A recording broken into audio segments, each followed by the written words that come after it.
presented by MRS Music.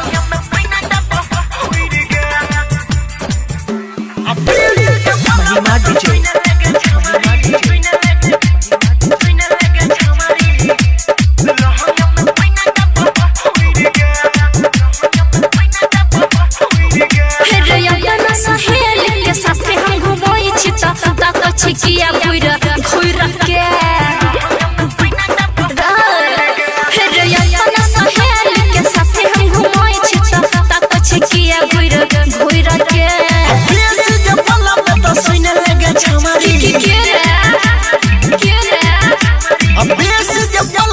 सुना लगा छमारी लहंगा में पैना दबा होई रे गया देश जब बोला मैं तो सुना लगा छमारी लहंगा में पैना दबा होई रे गया महिमा डीजे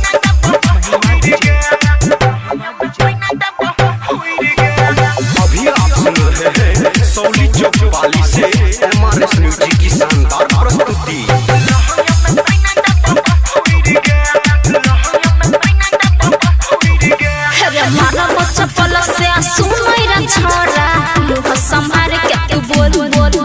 चढ़े बैठे छोरी बोलो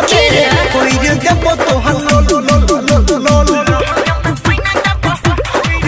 हरे मारा बच्चा पल से सुनई रे छोरा मुंह संभार के तू बोल बेसी चढ़े बैठे छोरी बोलो कोई रे देबो तो हल्लो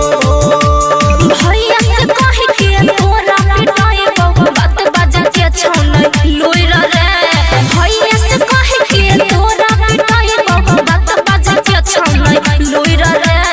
बेस जब बोला मैं तो सुना लगा छमादी लहंगा में पैना दबा होई रे गया बेस जब बोला मैं तो सुना लगा छमादी लहंगा में पैना दबा होई रे गया महिमा डीजे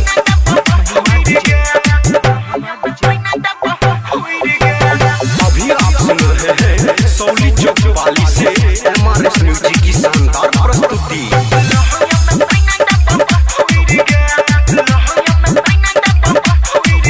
हरे सुधरला बाबू के बिगड़ल बेटा यही सब बिगड़ल चल लेना मोबाइल नंबर पर तो छोरी पड़ी है कोई जो न छोटू के माल माल माल हरे सुधरला बाबू के बिगड़ल बेटा यही सब बिगड़ल चल लेना मोबाइल नंबर पर तो छोरी पड़ी है कोई जो न छोटू के माल